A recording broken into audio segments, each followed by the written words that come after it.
convosco. Ele está no meio de nós. Proclamação do Evangelho de Jesus Cristo segundo Lucas. Glória a vós, Senhor. Naquele tempo, Jesus contou aos discípulos uma parábola para mostrar-lhes a necessidade de rezar sempre e nunca desistir, dizendo: numa cidade havia um juiz que não temia a Deus e não respeitava homem algum.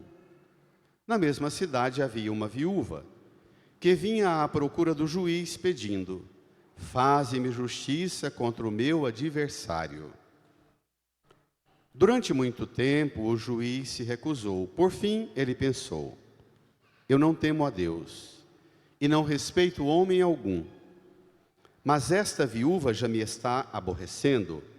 Vou fazer-lhe justiça para que ela não venha a agredir-me. E o Senhor acrescentou: escutai o que diz este juiz injusto. E Deus não fará justiça aos seus escolhidos, que dia e noite gritam por ele? Será que vai fazê-los esperar? Eu vos digo que Deus lhes fará justiça bem depressa. Mas o Filho do Homem, quando vier, será que ainda vai encontrar fé sobre a terra? Mas o Filho do Homem, quando vier, será que ainda vai encontrar fé sobre a terra? Palavra da salvação. Glória a vós, Senhor.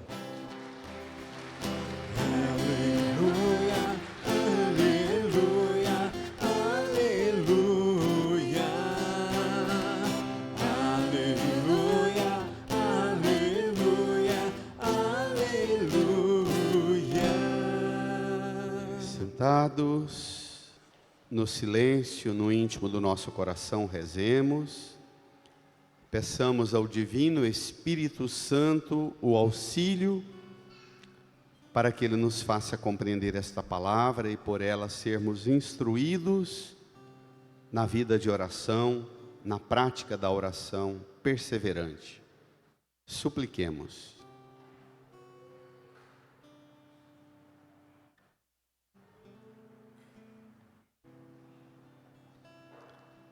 Amém.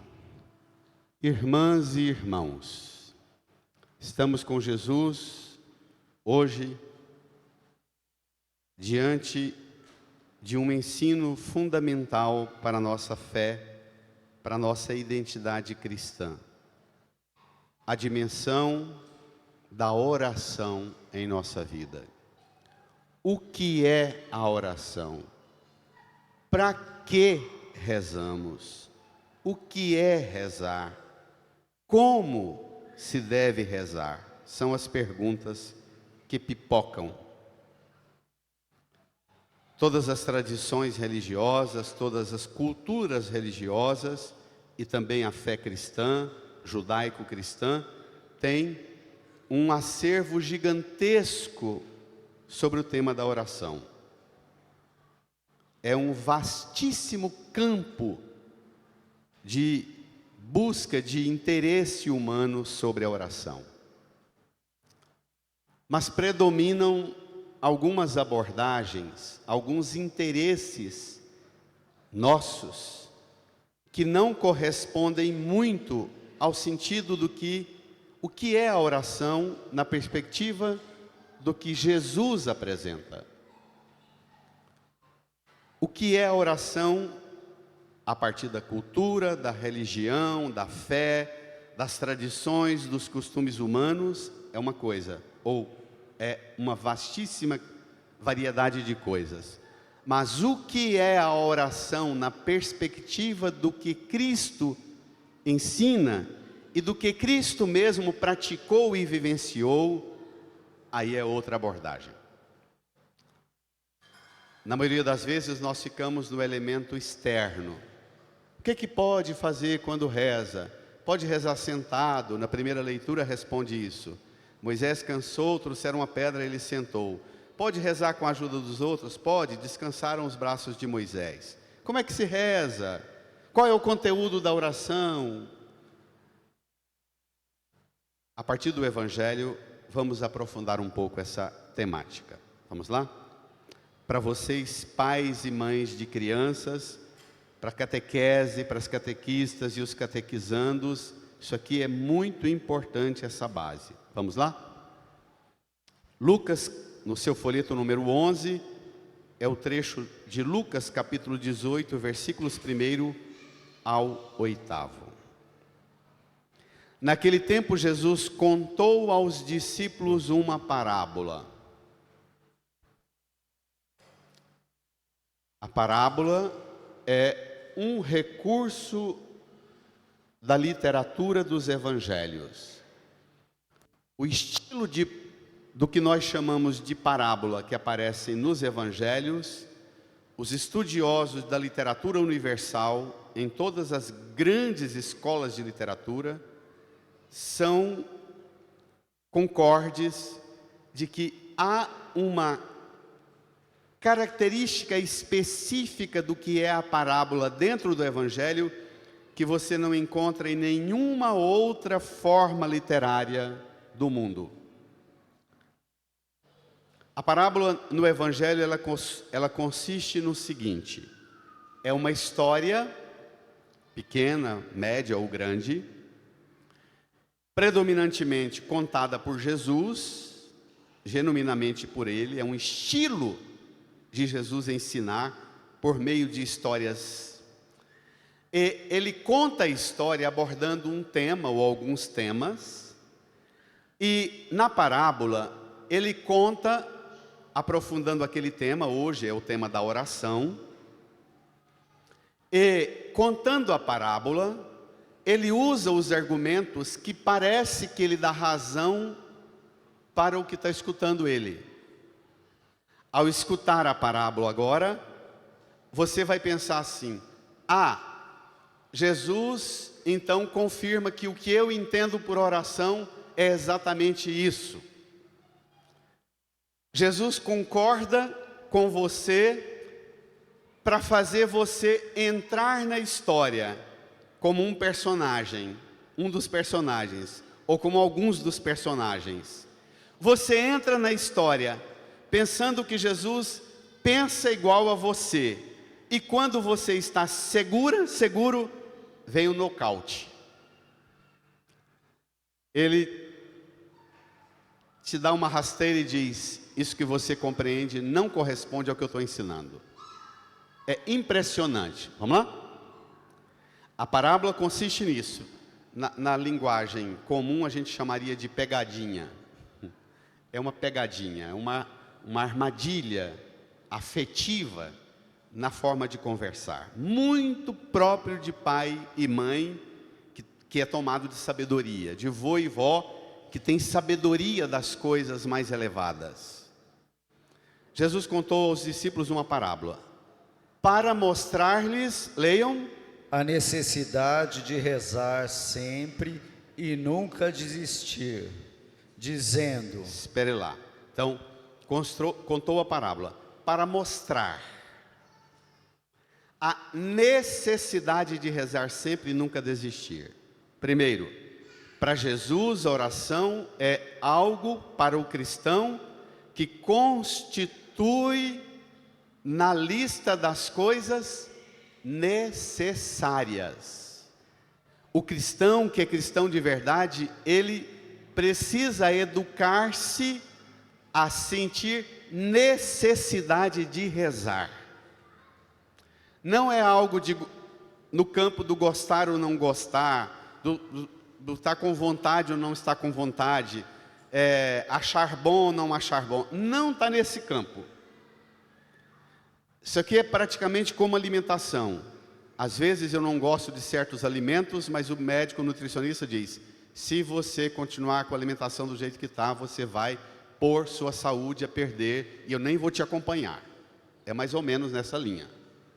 Você precisa topar. Você precisa, ainda que não seja palatável, saboroso, você precisa disso aqui. Você necessita. E a oração está no campo das necessidades. Primeira característica: necessidade sempre, rezar sempre. Não é por etapas, não é por blocos, não é para conquistar coisas. É uma prática que você desenvolve e nunca desiste. Não se reza para alcançar resultados por etapas. Não é o resultado da oração que conta, mas o cultivo permanente da prática. O cultivo. Claro que Jesus vai dar a você a compreensão do que é a oração, para você entender a importância desse cultivo. Vamos lá? Aí vem a historinha, 2 pontos, versículo 2. Numa cidade havia um juiz que não temia a Deus. Preste atenção no personagem, na característica do personagem. Numa cidade havia um juiz que não temia a Deus e não respeitava homem algum. Você já começa perguntando: como é que alguém pode ser juiz se não respeita homem algum? Vai prestar esse juiz? Pronto.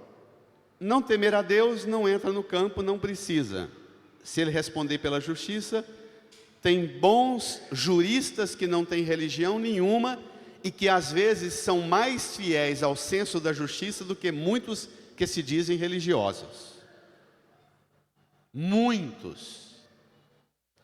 Então, um juiz que não temia a Deus e não respeitava homem algum. Era a característica do primeiro personagem.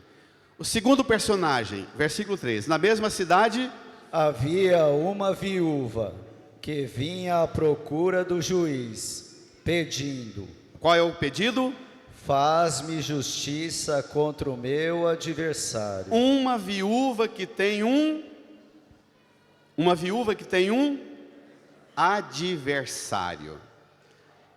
Na Bíblia e na cultura judaica, a viúva, o órfão e o estrangeiro são, sempre que se refere à viúva, o órfão e o estrangeiro, é o protótipo da pessoa indefesa, sem poder, sem armas, sem influência, sem recursos. O juiz, na cultura judaica, particularmente na cultura judaica do tempo de Jesus, com toda a influência do Império Romano e do senso da justiça desenvolvido na cultura do Império Romano, a partir da herança da filosofia grega, a gente sabe, o juiz é o protótipo do homem que tem o aparato, primeiro, da ciência que ele domina, a justiça. Segundo, nós vivemos o debate e a polêmica terrível aqui no Brasil do que cerca e ampara o juiz, todos os benefícios, todos os recursos, todas as condições que são dadas para que ele exerça a função dele. Olha todo o debate da Suprema Corte no Brasil. Então, o juiz é o protótipo da pessoa amparada, protegida, e a viúva o protótipo do indefeso, sem poder, e que tem um adversário, e que precisa do primeiro modelo. O homem, é homem, para começar, né? Para começar é homem, e é juiz. A outra, para começar, é mulher, e é viúva, e tem adversário. A viúva na terra de Jesus, no tempo de Jesus, era alguém que, se imediatamente o marido morresse, o filho mais velho não a tomasse para dizer: é minha mãe, eu cuido dela, o sogro ou o cunhado poderia tomá-la e dizer: é minha. Se não como esposa, como escrava, mas é patrimônio do meu filho. Protótipo, portanto, da figura sem proteção. Pronto. Como é que nós vamos lidar com o tema da oração, com esses dois protótipos? Do seguro, do autossuficiente, o juiz, e do frágil, do indefeso, do desprotegido, a viúva. Vamos ver o desfecho? A questão aqui é, ao mexer agora no confronto do juiz com a viúva, Jesus está mexendo em algumas coisas fundamentais. Qual a imagem de Deus que você tem quando você reza? Ao parar para fazer sua oração, que sentimento você se sente diante de quem? De quê? Quando você para rezar, você age e você se apresenta na oração diante de Deus com que tipo de identidade, que característica você se apresenta diante de Deus? É nisto que Jesus está mexendo. Vamos lá? Versículo 4. Durante muito tempo o juiz se recusou. Por fim ele pensou, leamos... Eu não temo a Deus. Vai, igreja. E não respeito homem algum. Mas esta viúva já está aborrecendo. Vou fazer-lhe justiça, para que ela não venha agredir-me. Pronto. Prestemos atenção que pela segunda vez, o juiz confessa o que Jesus falou sobre ele. Eu não temo a Deus e não respeito homem algum.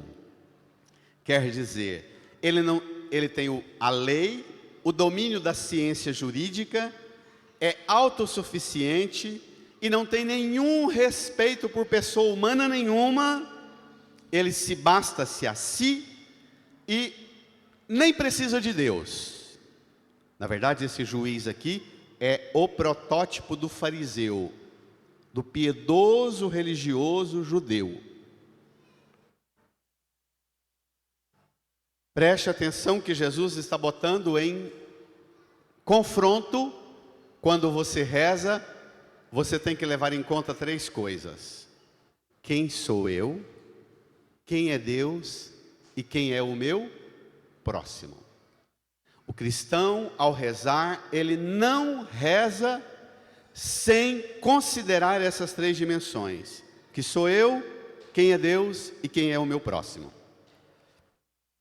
O juiz resolve atender a viúva a partir de uma confissão: eu não temo a Deus. Jesus está dizendo para nós já algumas coisas.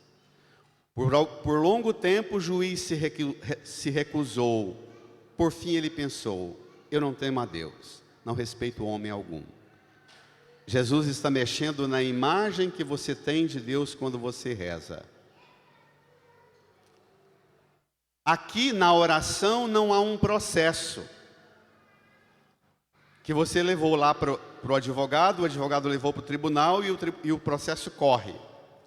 Na oração só há o querer e o não querer, seu e de Deus. Eu não temo a Deus. Fé não é adesão à doutrina, mas é um vínculo vital. Quem tem fé, escuta Deus, escuta o próximo e escuta a própria consciência. Oração é um diálogo de relação amplo. Ouve o outro a partir de Deus. Eu escuto você a partir do tipo de vínculo que eu tenho com Deus. Mas este é um juiz injusto. Este é um juiz que não teme a Deus e não respeita homem algum. Quando você reza, você se sente se aproximando de um juiz autoritário, prepotente, arrogante, ou você se sente se aproximando de um pai?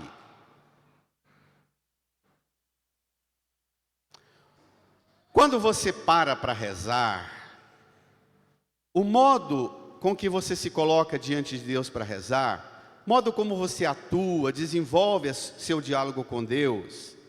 Deus é para você um justo, até no absoluto e absurdo silêncio e tempo que você sente que está demorando a responder sua oração. Ou Deus varia de identidade para você de acordo com respondendo ou não respondendo, fazendo o que eu peço e não fazendo o que eu peço? Na oração, você coloca um processo para Deus resolver para você, ou você coloca a sua vida e uma relação sua com Ele? Aqui já tem, até aqui Jesus já apresentou algumas definições. Rezar, invocar sem nunca desistir. Não é o resultado da oração que conta, mas é o cultivo de um diálogo com um que eu chamo e confio como Deus. A fé leva à oração. A oração é busca, é um processo para compreender a vontade de Deus, acolher e viver o que Deus é e o que Deus diz. Lembra o que Maria falou para os servos semana passada? Fazei o que Ele disser. Rezar não é ter um Deus que faz o que eu digo, mas rezar é chegar à compreensão do que Deus me diz e fazer o que Ele me diz. Na segunda leitura, na carta de Paulo a Timóteo, ele diz: tem gente que pega a Bíblia, aparece um problema, eu estou triste, vou ver que palavra Deus tem para minha tristeza, e vai tirar a sorte, como se fosse uma cigana jogando carta de baralho, assim, vamos ver que carta dá para você. Isso não é reza cristã. Reza cristã, quando você abre a Sagrada Escritura, ela tem uma finalidade, diz Paulo. Toda a Escritura é inspirada por Deus. Ela tem o poder de te comunicar a sabedoria. Ela é útil para ensinar. Ela é útil para argumentar, para corrigir, para educar. Na segunda leitura, no versículo 17, você pode ter isso aí. Você, pai e mãe. No versículo 16 e 17, você deve usar a Bíblia para ela te ensinar, argumentar, corrigir você, educar você na justiça, a fim de que o homem de Deus seja perfeito, qualificado para toda boa obra. Está dando resultado? Eu sou homem e mulher qualificado pela palavra para boa obra. As coisas não estão ficando como eu queria, sonhava, não tem problema. A palavra de Deus me qualifica para a boa obra e não para que as coisas fiquem como eu quero. Está entendendo a diferença? Diante de Deus e de Jesus Cristo, que virá para julgar os vivos e os mortos, eu te peço com insistência, proclama a palavra, insiste oportuna ou importunamente, argumenta, repreende, aconselha. A palavra de Deus é para mudar a nós, e não para mudar Deus. A oração é para mudar-nos, e não para mudar Deus. Vamos ver? Volta ao Evangelho. Versículo 6 do Evangelho. Jesus diz assim, e o Senhor acrescentou: escutai o que diz este juiz injusto. Pronto, quando você chega diante de Deus para rezar, você não pode pensar que Deus é um juiz prepotente, arrogante, que você insiste como uma viúva, e o juiz diz: essa viúva está me aborrecendo, pode ser que ela venha agredir-me.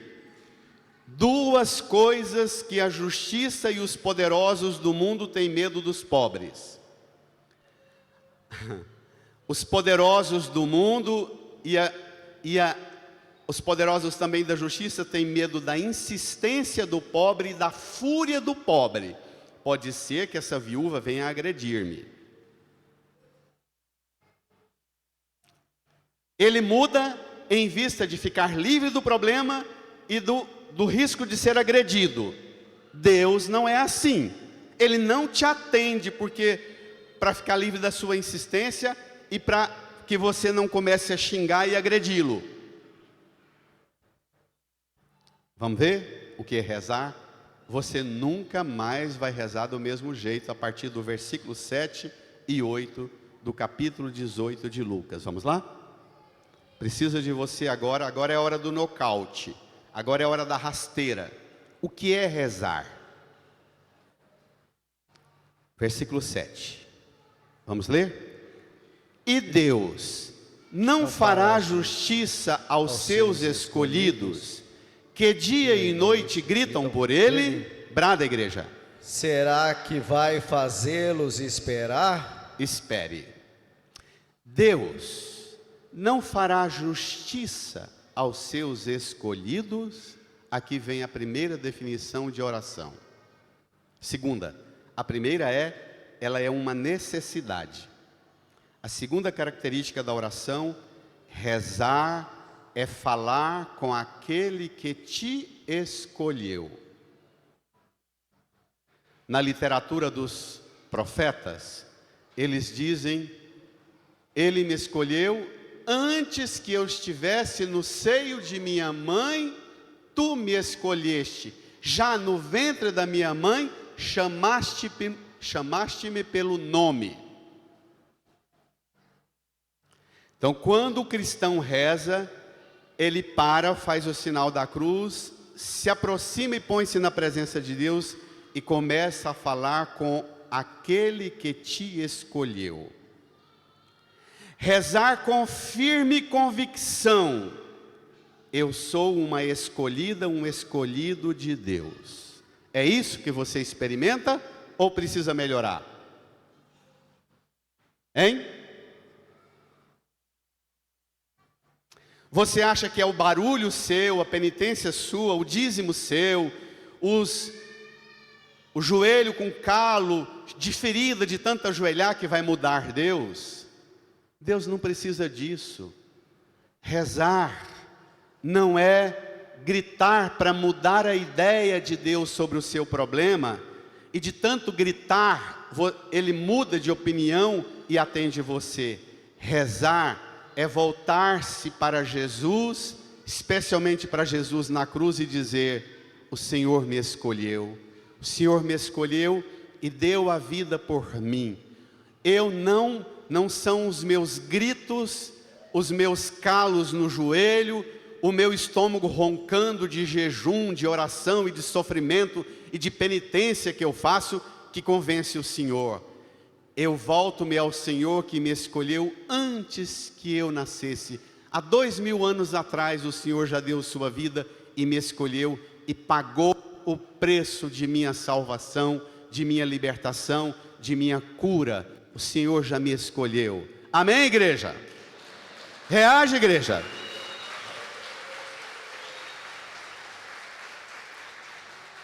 Rezar é falar com aquele que faz justiça bem depressa. Versículo 8.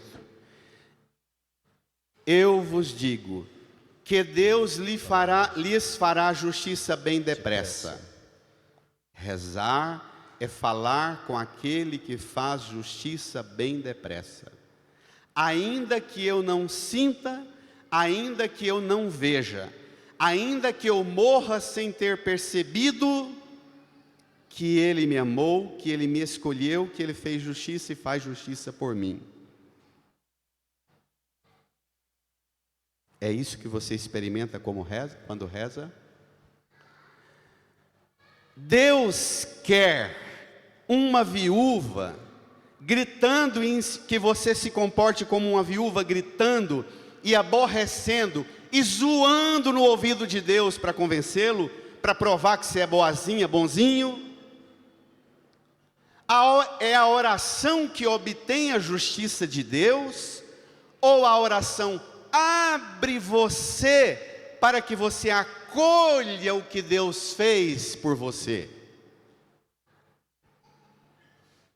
A oração não é para mudar Deus, a oração é para mudar a mim e a você, para abrir-nos a Ele. Olhe que a comparação que Jesus faz é perigosa.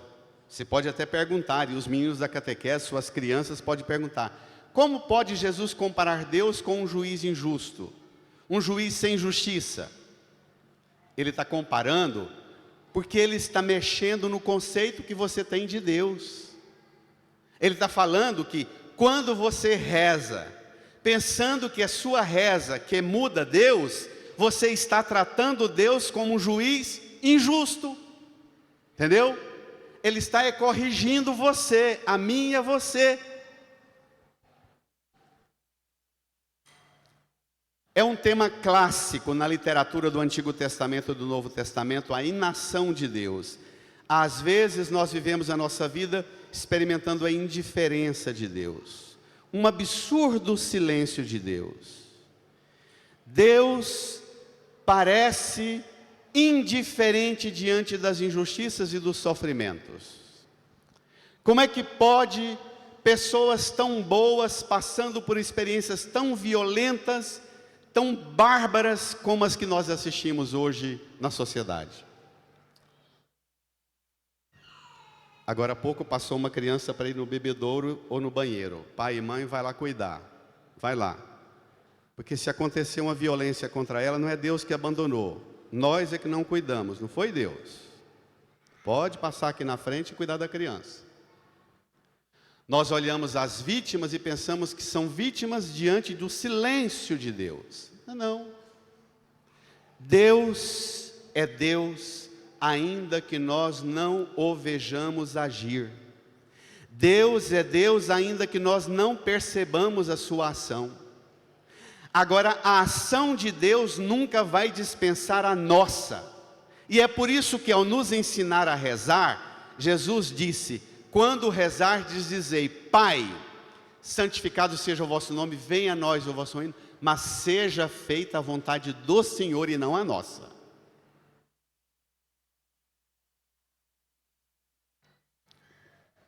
O desfecho que vem agora é assustador. Vamos ver? As duas últimas frases do Evangelho.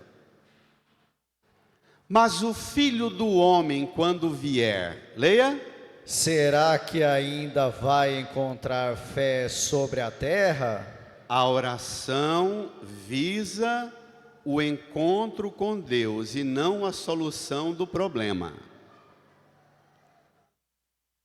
Jesus está dizendo que a função da oração é alimentar a chama da fé em você sobre a terra, para que quando ele vier encontre fé sobre a terra em você. Entendeu? A oração não é para acender a consciência de Deus, é para sustentar você na fidelidade com Deus. E agora eu vou dizer as sentenças mais bravas deste Evangelho. Mas o Filho do Homem, quando vier, será que ainda vai encontrar fé sobre a terra? Quem tem fé, reza, dizendo: ter fé já é ter a causa ganha. Ter fé no poder e na soberania de Deus já é a vitória. Paulo diz: a fé vence o mundo. Encontrar fé sobre a terra. Quem tem fé experimenta o amor de Deus na desolação. Não vê absolutamente, você é justo, honesto, correto. Você faz todas as coisas num esforço danado para tocar tudo numa retidão danada, e você só vê o contrário vindo para o seu lado.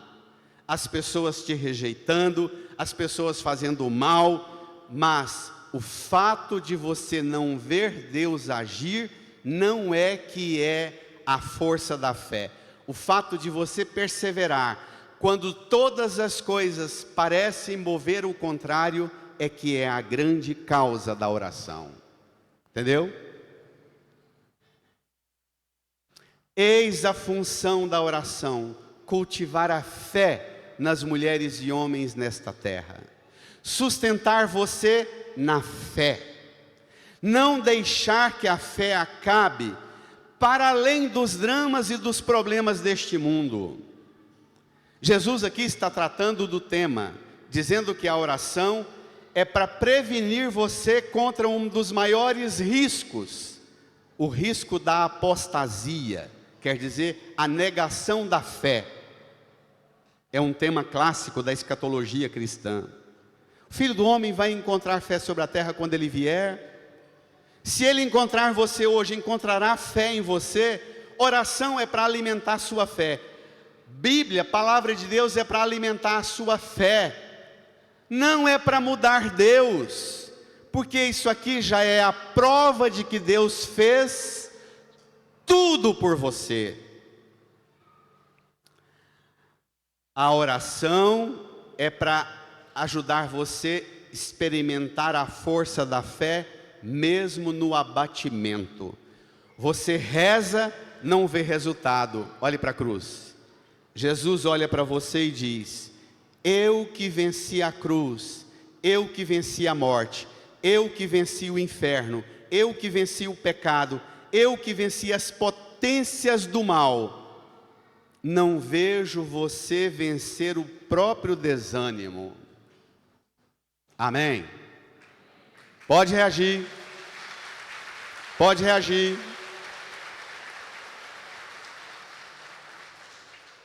Olhe para a cruz. Você reza como uma viúva, perguntando: cadê Deus para fazer justiça contra o meu adversário, contra as injustiças que eu vejo nesse mundo, na minha vida, na minha família? Cadê Deus? E na oração Deus chega bem perto de você. Maria falou: fazei o que ele vos disser. Na oração você chega ao seu ouvido bem perto dos lábios de Jesus. Você pergunta: cadê Deus na minha vida? E quando você chega o ouvido perto dos lábios de Jesus, você escuta Jesus te perguntar: cadê a fé sua? Cadê a perseverança sua? Só isso. Se você estudar a vida dos santos, todos os grandes santos da igreja experimentaram em suas vidas grandes desolações, períodos absurdos assim de nenhum sinal de Deus, nenhum. Santa Teresa d'Ávila, que nós celebramos essa semana, Santa Teresa d'Ávila, ela viveu 20 anos no mosteiro, em que ela ficava por conta de tudo quanto é coisa mundana que tinha no mosteiro. Ela caiu enferma, adoeceu.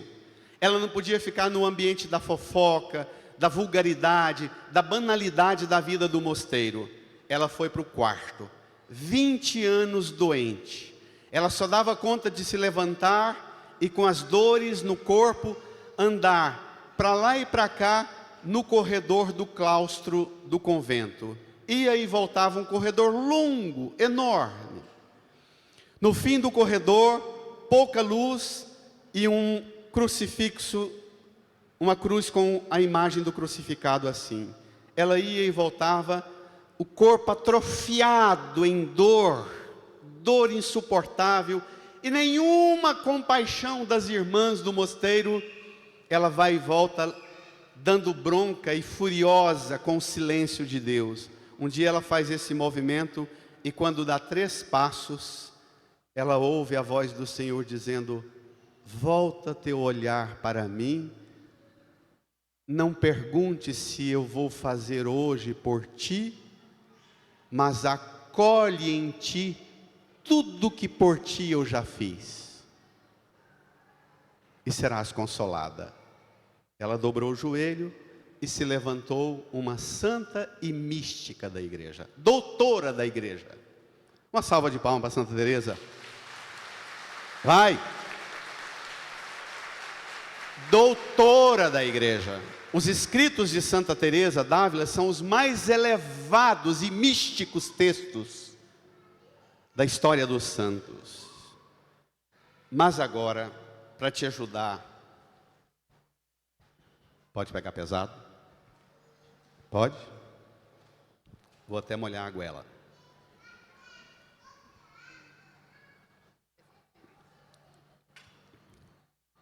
O advento da ciência, da medicina, da neurologia, da psicologia, da psiquiatria. E hoje, com todos os questionamentos que se faz, mas com a contribuição da neurociência, nós podemos dizer e aplicar esse texto de uma maneira muito nova e até desconfortável. Pode falar, né? Dentro de nós há sempre a presença de Deus. Mas dentro de nós, com as influências que trazemos do pai, da mãe, da família que vivemos, da cultura, da sociedade, das religiões, das buscas, das frustrações, das decepções, das feridas, dos traumas que carregamos em nós, dentro de nós há imagens de Deus, visões e compreensões de Deus que precisam ser purificadas, limpadas. Porque para purificar a imagem de Deus que trazemos, a imagem de um Deus juiz indiferente, de um Senhor dos exércitos, de um vingador, de um castigador, de um punidor, para purificar essa visão de Deus, nós precisamos purificar a nossa visão. Dentro de cada um de nós existem viúvas que clamam dentro de nós. Viúvas desoladas, feridas, com sentimento de total abandono. Não existem? Não sei se você está entendendo a metáfora. Trazemos dentro de nós viúvas. Quando rezamos, tantas vezes falamos com Deus como se fôssemos viúvas, órfãos, absurdamente abandonados, entregues à maldade humana e à indiferença, à inação da justiça. E tem gente que, porque não vê justiça nesse mundo, nos juízes deste mundo, perdem a fé em Deus. Porque tiram o olho de Deus e põem o olho nos juízes deste mundo e na própria ferida de viúva. E fica com isso. Entre o juiz ruim e a viúva frágil, você fica com a viúva e com o juiz e Deus desaparece. Você precisa pedir a Jesus hoje para curar e libertar você das viúvas que você traz em você. Você precisa chegar diante de Jesus e fazer um outro movimento mais difícil ainda.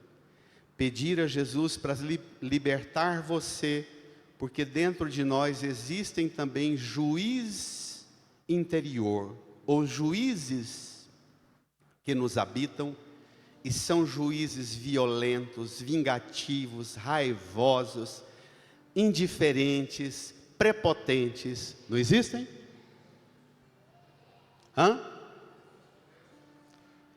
Esse juiz que habita-nos, a gente faz um Deus à imagem e semelhança desse juiz.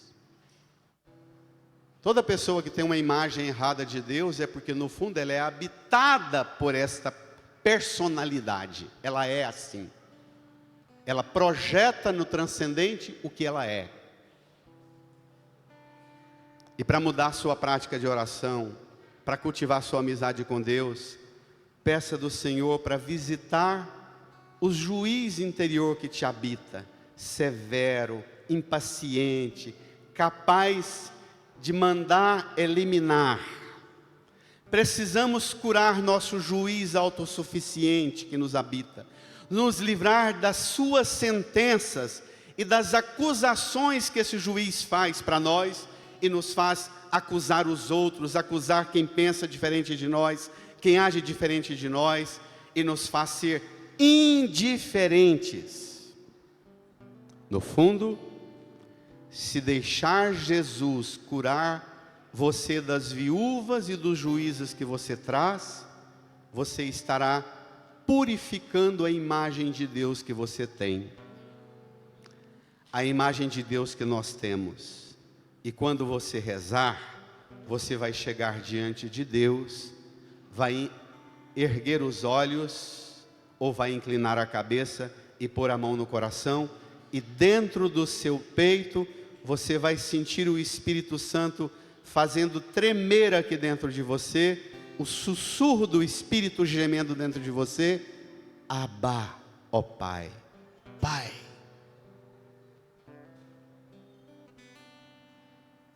Se isso não for curado, você continuará praticando uma religião que te faz escrava e escravo das concepções que você traz. E você precisa pedir a Jesus para libertar você das concepções equivocadas sobre quem você é, quem eu sou, quem é o meu próximo e quem é Deus. E não deixar que as viúvas frágeis e os juízes arrogantes continuem a decidir sua fé e sua prática de oração. Amém? Amém? Pode reagir. Vai. Rezar esta viagem. Você pensa que rezar é viajar para o alto. Rezar é uma viagem interior para achar aqui dentro essa força que te habita e que é Deus. Incline a sua cabeça, põe a mão no seu coração, invoque o Espírito Santo que habita você pela graça do batismo e peça ao Divino Espírito Santo para vencer em você toda a imagem que você tem fraca ou errada de Deus, de você e do seu próximo. Peça ao Espírito Santo para limpar e dar a você o dom vigoroso da fé que te mantém em oração, ainda que você não veja os resultados imediatos. Deus está ali, muito antes que você pedisse. Deus é, mesmo que você nunca peça, Ele é Deus. Fale com Ele.